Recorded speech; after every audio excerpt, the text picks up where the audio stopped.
하나님은 은혜가 풍성하신 하나님이십니다.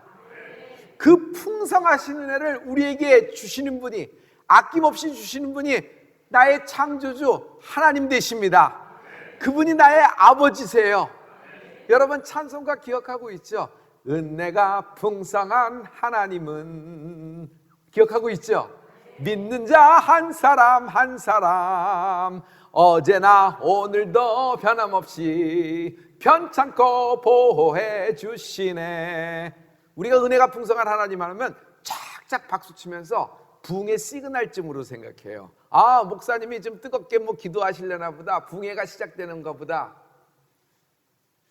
하나님은 은혜가 풍성하신 분이에요. 이런 시그널 정도가 아니라 이것은 하나님의 성품이시고, 하나님은 선택한 인생에게 은혜를 풍성히 주시는 분이 하나님이십니다. 오늘 그 하나님의 생명, 하나님의 구원, 하나님의 축복, 하나님의 풀림의 역사가 은혜로 우리에게 함께할 줄 믿습니다. 할렐루야. 하나님은 응답하셨어요. 그래서 너무너무 감사합니다. 그래서 하나님께 그 성도가 감사를 표현했는데 변변찮아요. 시원찮아요. 그리고 자기도 좀 이렇게 좀 그런 걸 잘 알고 있어요. 그냥 그렇게 넘어갔어요. 큰 은혜를 받았음에도 불구하고. 그럼에도 불구하고 하나님은 그 성도에게 또 다시 더 크게 응답하신다. 이것이 하나님의 은혜예요. 그러므로 은혜는 파도예요. 여러분, 파도는 한 번 왔다가 일주일 후에, 1년 후에, 2년 후에 옵니까? 그렇지 않아요. 파도는요, 끊임없이 오는 거예요. 그 집채 많은 파도가 계속 몰려들기 때문에 여러분, 파도는 밀어낼래야 밀어낼 수가 없어요. 감당할 수가 없어요. 오늘 하나님의 은혜의 파도가 우리에게 임하고 있다. 하나님의 풍성한 은혜가 내를 향하고 있습니다. 할렐루야, 할렐루야. 첫째, 그럼에도 불구하고 하나님은 내게 응답하신다. 우리 아버지는 태어날 때 문제가 있었어요. 딱 출생을 하셨는데 아버지가 없는 거예요. 실은 태중에 계셨을 때 아버지가 돌아가신 겁니다. 그래서 어떻게 해요? 어린 신부는, 저에겐 할머니죠, 우리 아버지를 친척집에 맡겼어요. 그래서 거기서 자라는 겁니다. 어렸을 적 모르지만 조금 보면서 눈치를 보게 되고, 조금 보는데 아버지를 부를 사람이 없어, 어머니 부를 사람이 없어요. 울타리가 없이 그렇게 자란 겁니다. 그런데 어느 날 중학교 2학년이 되었을 때 어머니가 나타나신 거예요. 평생 처음으로 어머니를 만나는 겁니다. 어머니 말이 떨어졌을까요? 근데 처음 만났어요. 그래서 방 한 칸 얻어가지고 그 어머니하고 둘이서 이제 가정을 꾸리면서 이제 살아나가기 시작을 했던 겁니다. 그런데 어느 날 시골에서 동생이 올라온 겁니다. 동생이 어디 있어요? 유복자셨는데. 실은 그 우리 할머니가 우리 아버님을 이제 출산하시고 다른 쪽으로 이렇게 가셨던 거예요. 그런데 그쪽에서도 잘 안 돼서 다시 올라온 게 우리 아버지랑 만나서 이제 했는데, 그 아들이 올라온 거예요. 그러니 갑자기 생판 모르는 남 같은, 근데 동생이라고 하는 거예요. 그리고 엄마. 그래서 세 가정이 이렇게 살아가기 시작을 했던 겁니다. 실은 우리 아버님 중에 가장 축복은 뭐냐 하면은 우리 어머니를 만난 거예요. 우리 어머니 쪽에서는 우리 아버님이랑 결혼할 때 반대가 극심했대요. 왜냐하면 아니 뭐 이렇게 했다면 고아와 같은 사람 아니냐, 뭐 어떡하느냐. 근데 우리 어머니가 고집을 부린 거예요. 사람은 키도 작지만 똑똑해요. 똑똑하단 말이에요. 그래서 결혼을 하게 되고, 우리 어머니 쪽은 이제 외가가 좀 대식구였잖아요. 그러니까 우리 아버지는 처복이 있는 남자였어요.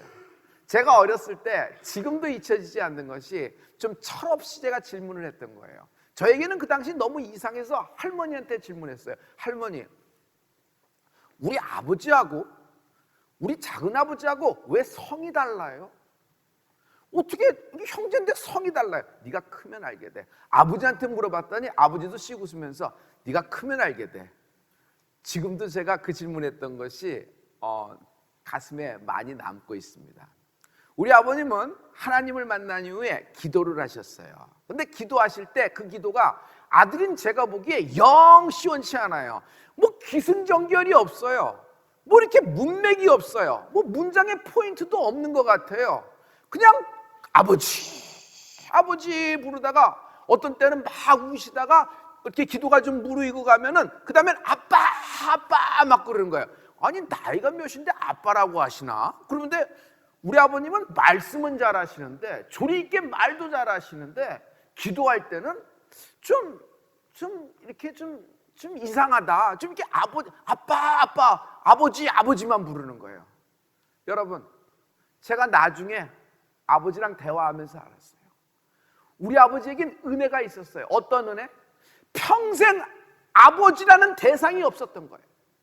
그러니 불러볼 사람도 없었던 건데 하나님을 만나고 아버지를 만난 거예요. 그러니까 그게 너무 기뻐서 나이가 몇 살이든 상관이 없어요. 그 당시 아빠 불러시던 어린아이가 불렀던 마음으로 아빠 하면서 막 불렀던 것이에요. 성도 여러분, 이것이 하나님의 은혜예요. 우리가 창조주 하나님, 나를 창조하신 하나님을 아버지라고 부를 수 있는 성령님의 축복을 받은 거예요. 우리가 하나님을 아버지라 부를 수 있습니다. 여러분, 오늘 하나님의 풍성한 은혜, 나의 아버지로부터 오시는 그런 풍성한 은혜, 사랑하는 자녀에게 아낌없이 주시는 하나님의 풍성한 은혜가 임할지어다. 할렐루야. 오늘 세상 어디에서도 돈으로도 살 수 없어요. 여러분이 갖고 있는 힘으로도 얻을 수 없고 여러분이 갖고 있는 라이센스로도 취할 수가 없는 것이 있으니 하나님의 은혜라는 것이에요. 이 하나님의 풍성한 은혜가 임할 거에 될 것입니다. 할렐루야. 할렐루야. 둘째, 나의 고난은 은혜로 풀린다. 나의 고난은 은혜로 풀린다. 하나님은 사랑하는 자에게 모든 것을 아낌없이 주시는 분이 하나님이십니다. 동시에 부족함도 주신다. 부족함. 하나님은 그 사랑하는 자에게 모든 것을 다 주시지만 부족함도 주신다. 사랑하는 자녀를 완전한 완벽한 인생으로 만들어주지 않습니다. 인간은 완전한 행복, 완전한 부유, 완전한 건강을 원합니다. 완전한 자유를 추구합니다. 그러나 하나님은 인생을 그렇게 만들어주지는 않습니다. 만약 최고로 완벽한 그런 인생을 좌표로 삼고 꿈꾸고 나간다 그러면 그 점이 마귀가 역이용하는 마음이 될 수도 있어요. 이 세상에서 완벽한 인생은 없습니다. 사도 바울에게 문제가 있었습니다. 그리고 그는 문제를 가지고 하나님께 강청하면서 기도를 했습니다. 그 문제를 자신의 육체의 가시라고 표현했어요. 하나님, 이 가시가 자꾸 나를 찔러대는 겁니다. 그러니 만약 이 가시만 없으면 내가 더 하나님을 해서 하나님 이 가시를 없애주세요. 몇 번 기도했어요? 3번 기도했어요. 성경에는. 성도 여러분, 그냥 보통 사람이 기도한 것이 아니에요. 신약 성경 중에 13편을 쓴 사도 바울이에요. 하나님이 그를 먼저 선택한 분이에요. 이방인의 사도 바울. 그 사도 바울이 3번이나 기도했던 거예요. 그런데 하나님은 그 기도를 그만해. 사도 바울은 이 얘기에서 여러 가지 생각이 돌았을 거예요.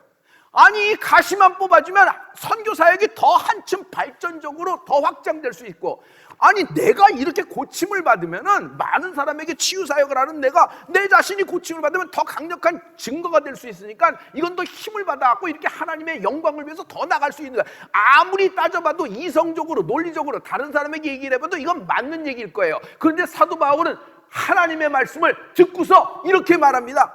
여러분, 하나님이 이 말씀을 듣고 내가 가시에 대해서 3번 기도한 그것을 듣고 하나님은 나에게 이렇게 대답하셨다. 내 은혜가 내게 족하다. 하나님의 은혜가 나 사도 바울에겐 족하도다. 할렐루야. 이 말이 무슨 말일까요? 사도 바울, 너에게는 가시가 없으면 안 된다. 우리가 풀림을 얘기하는데 갑자기 부족함? 갑자기 생뚱맞게 가시? 사도 바울은 이것을 깨닫고 하나님 앞에 이렇게 고백합니다. 이는 내가 약할 그때에 곧 강함이니라. 내가 가시가 있어서 약해진다는 것이에요. 그것 때문에 내가 이렇게 된다는 거예요. 그러나 나는 이 가시 때문에 하나님을 더 찾게 되었고, 전능하신 하나님을 더 의지하게 되었고, 내가 인생 나 또한 별 볼 일 없는 인생을 알 거예요. 여러분, 이곳저곳을 여행하면서 많은 제자를 키우고 교회를 세우며 성령의 나타나심을 표현하는 그런 하나님의 말씀을 전하고 그렇게 성경을 쓴 사도 바울이라고 할지라도 자신도 하나님 앞에서는 한 명의 인생이었음을, 한 명의 죄인이었음을 잊지 않는 고백이에요. 할렐루야. 우리도 마찬가지입니다. 우리에게 가시가 있어요. 부족함이 있어요. 이것이 찔러대는 것이에요. 이것이 얼마나 힘들어요. 어떤 때는 이것 때문에 아무것도 안 되는 것 같으나 여러분, 반면에 이것 때문에 하나님을 더 의지하지 않아요? 이것 때문에 하나님의 영광이 나타났을 때, 내 힘으로 된 거 아니다, 자고할 수가 없는 거예요. 많은 사람은 나에게 손뼉을 치고 칭찬을 하고 격려하며 이렇게 하지만 나는 아는 거예요. 왜? 아니, 나는 이 정도밖에 안 돼. 그런데 날 통해서 하나님의 역사가 일어난 것이지 내가 스스로 된 것이 아니라는 걸 사도 바울이 알기 시작한 것이에요. 할렐루야. 그러므로 오늘 여기가 펀치라인입니다. 나는 가시로 말미암아 잘못되어지지 않는다. 오히려 그 가시로 인하여 더 많이 하나님을 의지하게 되었다. 가시로 인하여 더 많이 하나님을 신뢰하게 되었다. 우리 인생에 가시가 있어요. 부족함이 있어요. 그런데 이 부족함 때문에 나는 하나님을 더 신뢰하게 되고 내 인생이, 내 자신이 별 볼 일 없고 하나님 없이 안 된다는 걸 알기 시작을 하는 것이에요. 여러분, 이 가시가 오히려 하나님의 은혜를 받아들이는 문이 될 수 있어요. 이 가시가 오히려 하나님의 축복, 하나님의 신유와 신원을 받아들이는 축복의 게이트가 될 수 있다. 할렐루야. 오늘 하나님의 풍성한 은혜가 임할 것입니다. 할렐루야. 할렐루야. 우리는요 100%의 건강을 원합니다. 우리는 100%의 부유를 원합니다. 우리는 100%의 자유를 원하고 100%의 행복을 원합니다. 그런데 그런 인생 없습니다. 하나님은요 우리를 위해서 피 흘려 주시기까지, 독생자, 하나님의 아들 독생자, 그분을 십자가에 내어 주시기까지, 피 흘려 주시기까지 우리를 사랑하십니다. 그러나 우리의 겉사람을 위해서 100% 완벽, 100% 부유, 100% 자유, 100% 행복한 인생을 만들어주기 위해서 하나님이 부족함 없는 인생으로 만들어주진 않습니다. 그 부족함 때문에 오히려 하나님을 잊어버리지 않는 축복이 있을지어다. 할렐루야. 할렐루야. 성도 여러분, 부족하지만 부족한 데서 오는 행복이 있어요. 기쁨이 있어요. 물질이 부족해요. 물질이 가시야, 이 집은. 그런데 가정이 화목하네. 항상 예배드리고 기뻐하고 거기서 자족하는 거예요. 감사를 표현하는 겁니다. 부부가 결혼하는데 아이가 없어요. 자식이 가시가 된 거예요. 아이가 없으니. 그런데 이 부부가 정말 깊이 사랑을 하는 거예요. 은혜가 있지요. 싱글맘입니다. 사연이 있겠죠. 가시죠. 가시예요. 어딜 가나 티가 나니까 숨길 수가 없는 인생입니다. 그러나 그 자식이 이 여인이 기도한 대로 잘 성장하고 공부도 하고 신앙생활도 잘하며 이제 결혼을 앞두게 되었어요. 또 가정을 잘 꾸리게 됩니다. 여러분, 이 가시가 은혜가 된 거 아니겠어요? 성도 여러분, 관점, 우리는 어떤 관점, 어떤 세계관을 갖느냐가 굉장히 신앙생활에서는 중요해요. 우리는 세상에 땅을 밟고 살고 있지만 우리는 하나님의 관점, 하나님의 세계관을 소유하는 은혜가 있을지어다. 물컵에 물이 반만 남았네? 반밖에 없네? 다 끝났네? 근데 어떤 사람은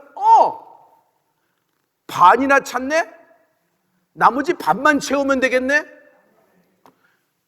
이게 뭐야? 성전에 사람이 텅텅 비었네. 옛날 비하면 이거 뭐 텅 비인 거네. 아무것도 없네. 뭐 20% 내니까 이거 뭐 어떻게 하겠어?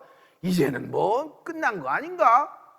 근데 어떤 사람은 아니 이런 팬데믹 상황에서도 성도들이 이렇게 많이 나왔네. 우리 교회는 부흥할 일만 남았네. 하나님의 부흥이 몰려오고 있다. 할렐루야, 할렐루야, 할렐루야. 은혜와 가시에는 공통점이 있어요. 둘 다 빠르게 자랍니다. 굉장히 빠르게 자랍니다. 여러분, 가시를 보고 가시를 묵상하고 가시를 말하면 가시는 성장합니다. 엄청난 성도로 성돼요. 가시 덤불 엉겅퀴 인생이 되는 거예요. 그러나 은혜를 바라봅니다. 은혜는 성장합니다. 더 빨리 성장해요. 여러분, 100배, 1000배, 만배의 은혜가 그냥 확 임하는 것입니다. 은혜가 충만한 인생이 되었지어다. 그러므로 우리 인생이 가시를 보고 있느냐, 내가 지금 은혜를 보고 있느냐, 은혜를 보고 있느냐, 가시를 보고 있느냐, 이것이 내 인생을 판을 가르는 것이에요.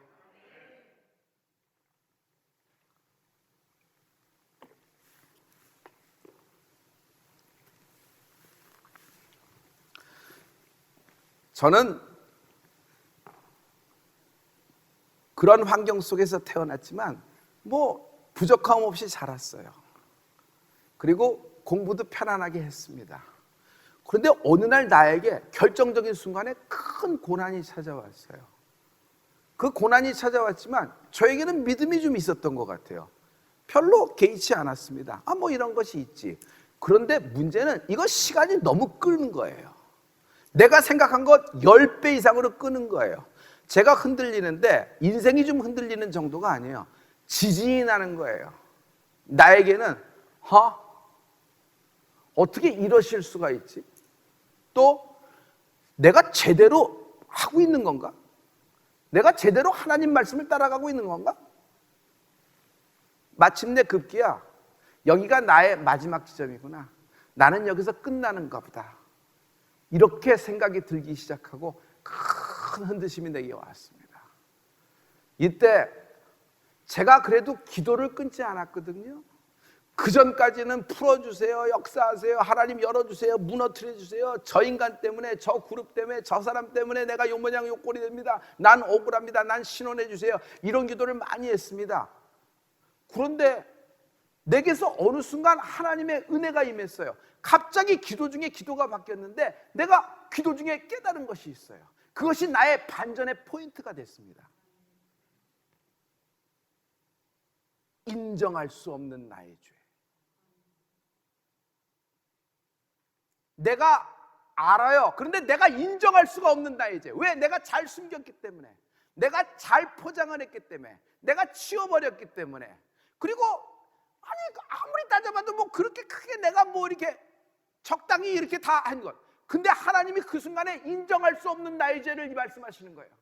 그리고 그 인정할 수 없는 나의 죄가 탁 터져 나오자 내게 꽁꽁 얼어붙었던 영적 비강이 같았던 나의 영혼의 샘물이 터지기 시작을 해버린 거예요. 그래서 눈물을 흘리며 곡성을 하며 다윗 근처는 못 가겠으나 눈물로 침상은 못 뛰었으나 하나님 함께 울기 시작한 거예요. 그때 기도는 기승전결, 멋진 미사여구, 멋진 성경적인 영적인 관용구 이런 거 하나도 없습니다. 여러 가지 칭찬을 많이 들었지만은 그런 저였어요. 그러나 그런 것이 완전히 없어지고 무슨 기도만 나오냐면 하나님, 나는 하나님 앞에서 죄인입니다. 나를 용서하여 주시옵소서. 할렐루야. 할렐루야. 여러분, 그 기도로 반전이 되기 시작을 한 것이에요. 할렐루야. 하나님은 나에게 풀림의 기도를 가르쳐 주셨어요. 여러분, I'm a sinner. 지금 우리에게서 필요한 기도가 뭘까요? 하나님, 저것 때문에, 이것 때문에, 요것 때문에 아니에요. I'm a sinner. 하나님, 나는 하나님 앞에서 죄인입니다. 사도 바울의 가장 강력한 메시지가 뭘까요? 저는 사도 바울의 가장 강력한 메시지를 한 줄로 표현할 수 있어요. 그가 정말 이방인의 사도로서 그렇게 많은 역사한 그가 이 말을 할 때 저는 영원히 전율하는 것 같아요. I'm a chief of sinner. 하나님, 나는 죄인의 보통 사람 중에, 죄인 중에 하나가 아니라 나는 죄인 중에 괴수입니다. 할렐루야.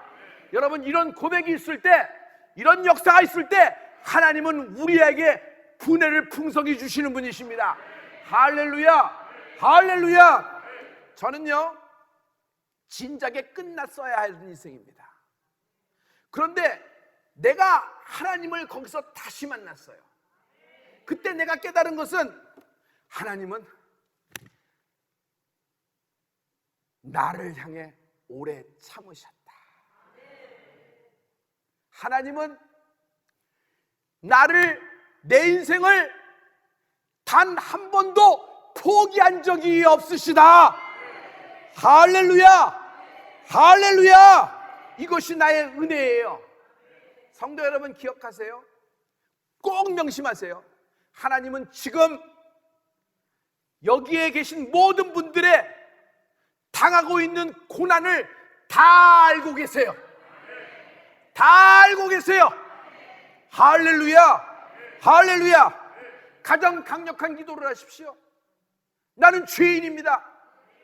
가장 강력한 메시지를 내가 내 자신에게 선포하면서 하나님께 토하십시오. 주여, 나는 죄인 중에 괴수입니다. 할렐루야. 풀림에는 타이밍이 있어요. 영적인 타이밍이죠. 하나님은요, 안 들어주셔서, 늦어서 거절하는 것 같죠? 그렇지 않아요. 하나님은 내 인생에 꼭 필요한 것을 꼭 필요한 때에 주신다. 꼭 필요한 것을 꼭 필요한 때에 주신다. 아멘. 아멘. 하나님은 알고 계시는 거예요. 내가 언제 역사가 돼야 되는지 아는 거 알고 계시는 것이에요. 할렐루야. 그러므로 성도 여러분, 두려워할 필요 없어요. 슬퍼할 필요 없어요. 여러분, 무서워할 필요 없어요. 하나님은 풀림의 하나님이십니다. 그러나 물질이 풀리기 전에, 그러나 사건이 풀리기 전에, 그러나 사람과의 풀리기 전에, 그러나 형편이 풀리기 전에, 그러나 질병과의 풀리기 전에 하나님과 풀림이 있어야 되지 않겠어요? 내 은혜가 내게 족하다. 주여, 내가 약할 때 하나님은 강합니다. 나는 죄인 중에 괴수입니다. 여러분, 우리의 모든 고난은 하나님의 은혜로 풀린다. 반드시 오늘 하나님의 은혜를 다시 확인하는 은혜가 있을지어다.